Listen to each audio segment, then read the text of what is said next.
My mother sold my dream house to my sister for half the market price while I was in the hospital recovering from surgery. But what she didn't know was that the house was never legally hers to sell. My grandmother had put it in a trust fund in my name 10 years ago, and the deed was sitting in a safety deposit box waiting for me. This is the story of how I evicted my own mother and sister from my house and made them homeless in the middle of winter. My name is Maya. I'm 28 years old, and I'm an architect. I've spent the last 5 years working 80-hour weeks, saving every penny, dreaming of the day I'd buy the Victorian house on Maple Street. That house was my everything. I used to walk past it on my way to work, imagining how I'd restore the original woodwork, how I'd plant roses in the garden, how I'd finally have a place that was truly mine. My mother never understood that dream. To her, I was just the responsible one, the one who paid her own way through college, the one who never asked for help. My sister, Lily, was different. Lily was the baby, the one who needed protecting, the one who got whatever she wanted because, in my mother's words, she's more sensitive. Lily dropped out of college sophomore year because it was too stressful. She's been living at home ever since, working part-time at a coffee shop, spending her paychecks on designer bags and brunches. My mother pays her rent, her phone bill, her car payment. I've never said anything about it. I figured it's their money, their choice. But then I got sick. It started as stomach pain. Then it was bleeding. Then the doctors found a mass. I needed emergency surgery to remove part of my intestine. I was in the hospital for 3 weeks. I couldn't work, couldn't move, could barely think. 3 days after I got out of the hospital, weak and barely able to walk, my mother came to visit. She brought soup, which was nice. Then she sat on my couch and said, "Maya, I need to tell you something. I sold the house on Maple Street." I thought I misheard her. "What?" "The Victorian on Maple Street. I sold it to Lily."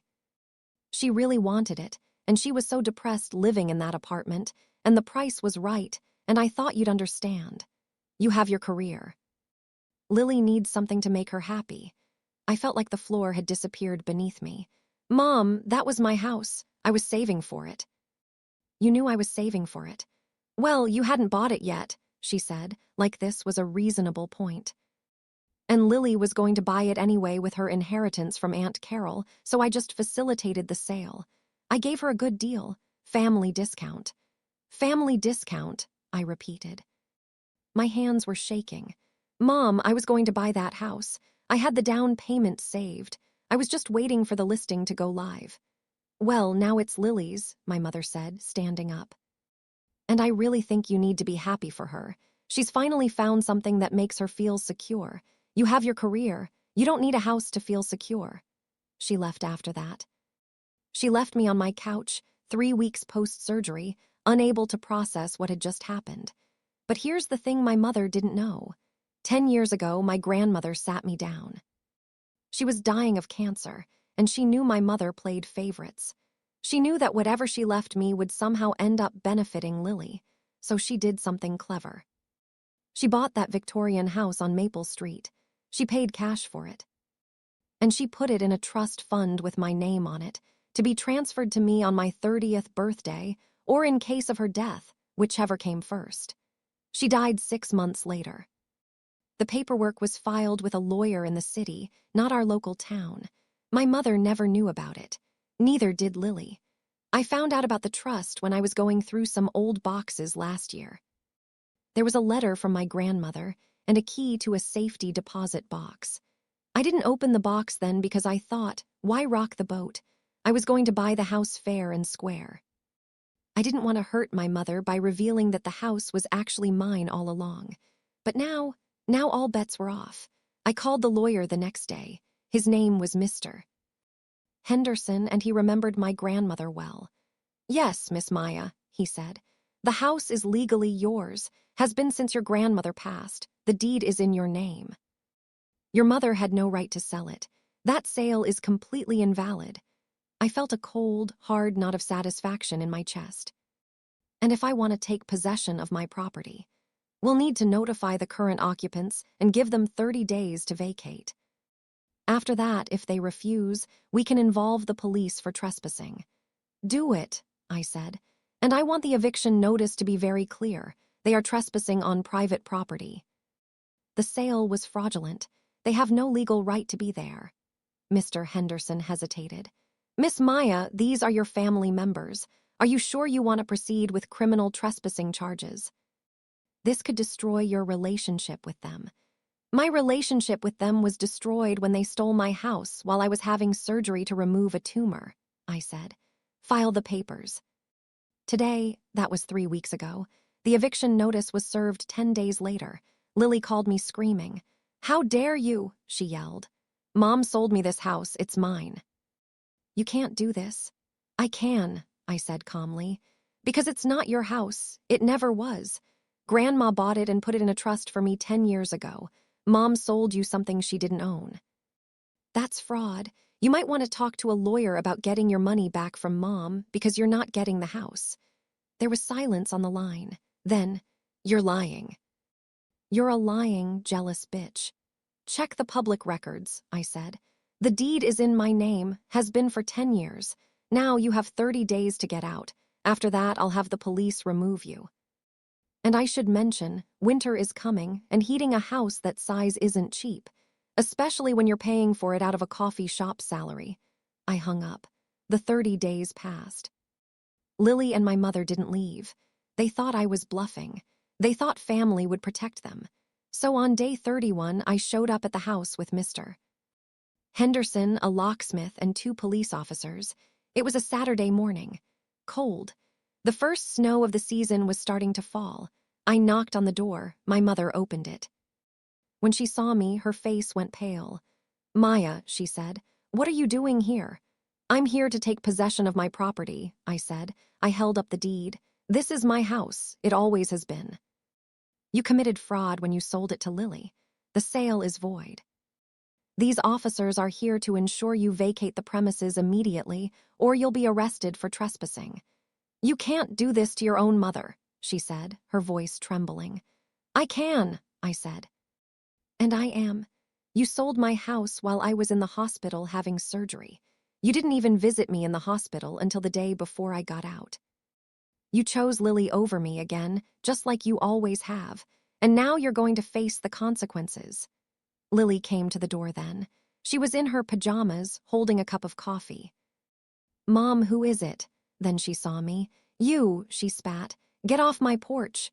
Your porch, I repeated. I turned to the police officer.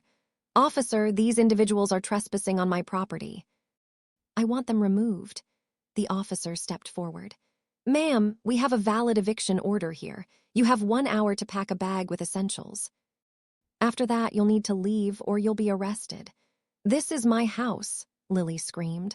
I paid for it. I have a receipt. You paid my mother for a house she didn't own, I said. That's between you and her, but this house, this is mine, and you're not welcome here anymore. The next hour was the most satisfying of my life. I watched them scramble. I watched them try to pack everything they could into suitcases. I watched them argue about what to take, what to leave, what they could fit in their car. My mother came to me at one point, tears streaming down her face. Maya, please, we have nowhere to go. It's winter, it's snowing. Please, just let us stay until we find something. Where was this concern when I was in the hospital? I asked. Where was this worry when you sold my dream house to Lily for half price? Did you think about where I would live? Did you think about me at all? She didn't have an answer. When they were done packing, I stood in the doorway. One more thing, I said. Lily, you owe me rent for the time you've been squatting here. 30 days. I'll send you a bill. And Mom, you owe me for the fraudulent sale. My lawyer will be in touch. They left. They drove away in Lily's car with their suitcases in the snow. I don't know where they went. A motel, maybe. Or maybe they went to my aunt's house. I don't care. I stepped into the house. It was warm, beautiful, mine. The moving company came the next day. I had hired them to remove all of Lily's things and put them in storage. I wasn't going to live with her taste in furniture. I was going to restore the house to its original glory. That was a month ago. I've been getting calls from family members. Some are angry, saying I went too far. Some are sympathetic, saying my mother and Lily deserved it. I don't answer any of them. I'm sitting in my living room right now. The original woodwork is exposed. The fireplace is lit. I'm warm. I'm safe. I'm home. And my mother and Lily, they're living in a 2-bedroom apartment across town. Lily lost her job because she couldn't get to work without a car. My mother had to go back to work at 62 because she had to pay Lily's bills. They're miserable. And every time they drive past this house, they see my car in the driveway. They see the lights on. They see me living the life they tried to steal from me. And me, I'm happy. I'm finally truly happy. To anyone watching this who has ever been the second choice, the afterthought, the one who always comes last in their family, I see you.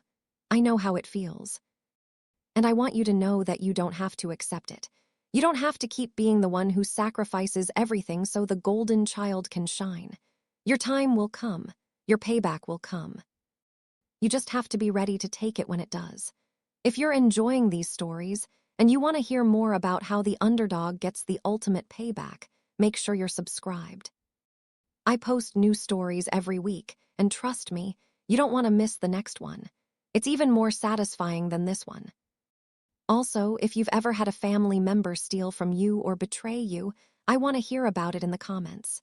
How did you handle it? Did you get revenge? Or are you still waiting for your moment? Let me know. I read every single comment. And remember, payback is just getting started. This is Maya signing off. I'll see you in the next video.